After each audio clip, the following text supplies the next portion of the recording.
Draft RUU penyiaran berhasil bikin dunia maya heboh karena pasal-pasalnya yang nggak masuk akal dan berpotensi mematikan pers.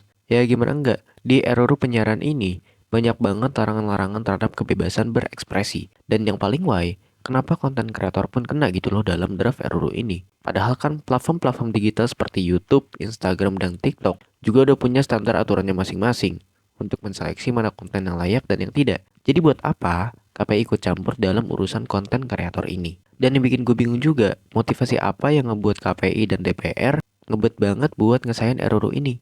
Kayak, lo kan udah ngatur TV dan radio nih, dan juga platform yang mereka atur pun masih banyak masalahnya gitu. Jadi kenapa lo nggak benerin platform sendiri dulu, supaya hasilnya bisa maksimal? Takutnya kalau misalkan lo mengurusinnya secara paralel, nanti malah jadi nggak maksimal, dan ujung-ujungnya malah minta naikin anggaran. Alasan kita malas nonton TV juga pasti gue yakin sama deh di sini. Kayak banyak banget acara yang nyiarin joget-joget TikTok, gosip-gosip ngejelas, perselingkuhan artis dan sebagainya. Terus juga yang bikin gue bingung, kenapa sih tren TikTok itu harus dibawa ke acara TV? Apa dengan cara ngebawa tren TikTok ke TV, jadi bikin TV banyak peminatnya lagi?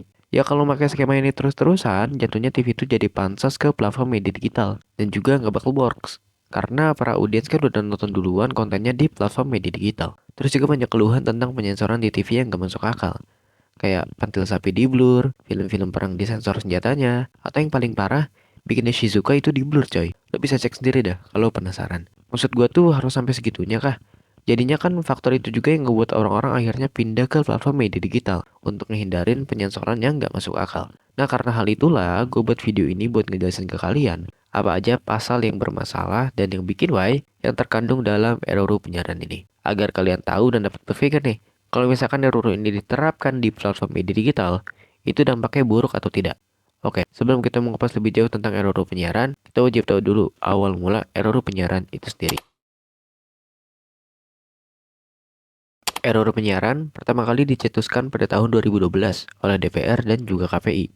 Namun lambat laun pemberitaan tentang RUU ini mengalami stuck sampai pada tahun 2020 RUU ini kembali dibahas. Nah, berbeda dengan tahun-tahun sebelumnya, tahun 2020 DPR dan KPI memiliki asa yang menggebu-gebu untuk bisa mencahkan RUU ini dengan cepat karena data menunjukkan bahwa Komisi 1 DPR sebagai akade pembahasan RUU penyiaran telah menyelenggarakan rapat sebanyak 11 kali terhitung sejak Januari 2020 hingga Februari 2023. Belakangan ini, KPI lagi pengen viral banget, mungkin karena kalah pamor sama Bea Cukai.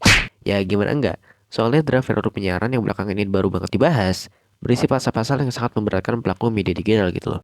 Contohnya pasal 34F ayat 2 huruf E, yang berbunyi penyelenggara platform digital, which is content creator, wajib memverifikasi konten siaran kepada KPI. Simpelnya, konten kreator yang mau upload video itu udah nggak bisa main langsung upload aja karena kita diwajibkan memverifikasi konten ke KPI. Dan ya, lo nggak salah dengar kok, dalam pasal itu tertulis diwajibkan bagi para penyelenggara platform digital untuk verifikasi konten dulu ke KPI, dan kalau lolos baru deh di-up ke platform media digital. Gue pribadi pas baca pasal ini kagetnya bukan main bro, karena ya bener-bener nggak masuk akal banget gitu loh. Yang seperti di awal gue bilang tadi, bahwa kan platform-platform media digital itu sudah punya regulasi atau ketentuannya masing-masing dalam menilai suatu konten yang diupload ini bagus atau enggaknya, bermasalah atau tidak, mengandung unsur negatif atau tidak. Jadi, lagi-lagi, untuk apa KPI mencampuri urusan platform digital yang jelas-jelas sudah sah aturannya dan sudah terbukti berlaku? Kan nanti jadinya stigma masyarakat KPI ini jelek dan KPI terlalu arogan karena mengurusi suatu platform yang memang sudah punya aturan mainnya sendiri.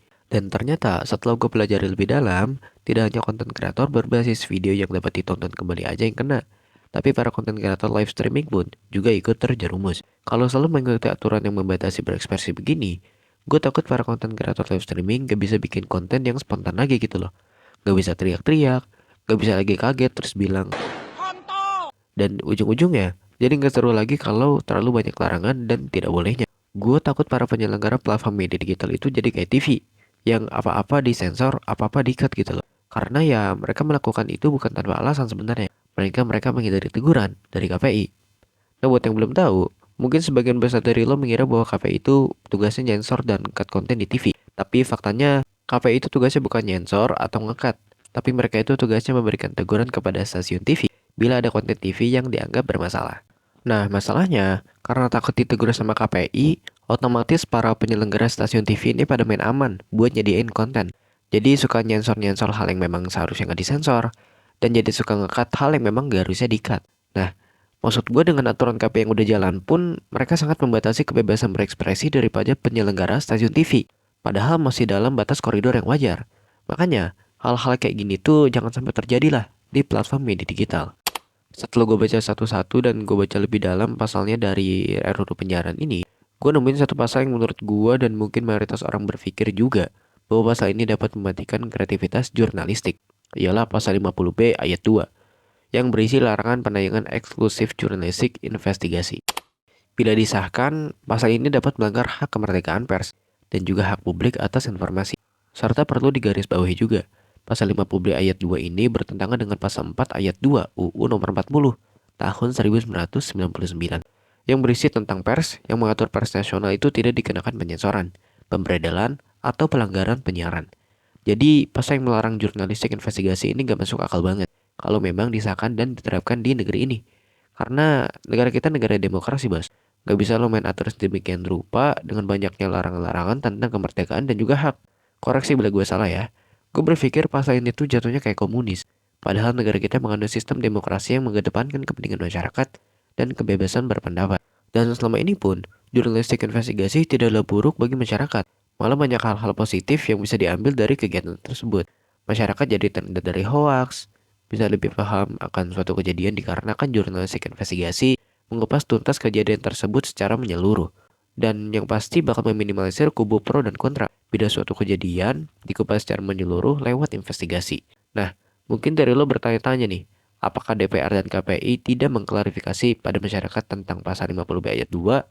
Jawabannya sudah, namun gue rasa kurang memuaskan. Karena Wakil Ketua DPR Bapak Sufmi Dasko Ahmad yang terhormat menyatakan bahwa sebenarnya penayangan jurnalistik investigasi tidak dilarang. Hanya saja DPR dan KPI ingin meminimalisir impact dari kegiatan tersebut. Dan juga KPI dan DPR menilai ada beberapa investigasi yang benar dan setengah benar.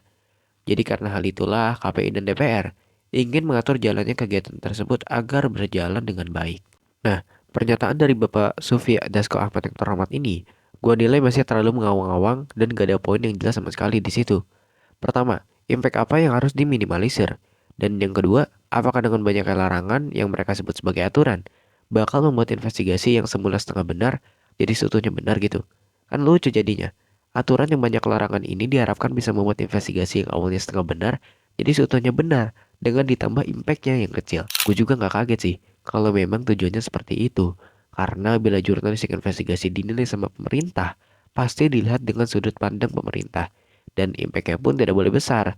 Supaya image pemerintah bisa tetap bagus di masyarakat, makanya diatur dalam RUU penyiaran ini.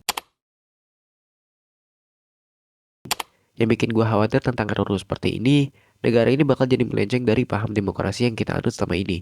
Pelan-pelan demokrasi dikikis terus sampai babak belur. Hak rakyat mulai diintervensi dengan munculnya aturan baru yang malah meninggalkan hak-hak rakyat, padahal seharusnya dilindungi.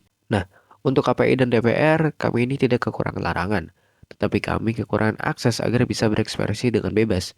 Sebenarnya keinginan rakyat pun gak muluk-muluk lah. Sebatas bebas bersuara bisa aman dan gak diserang dengan undang-undang, yang malah jadi senjata para elit untuk memukam rakyatnya. Jadi please lah, gak usah dilanjut RUU penyiaran ini, karena dampak buruknya bakal lebih terasa pada rakyat.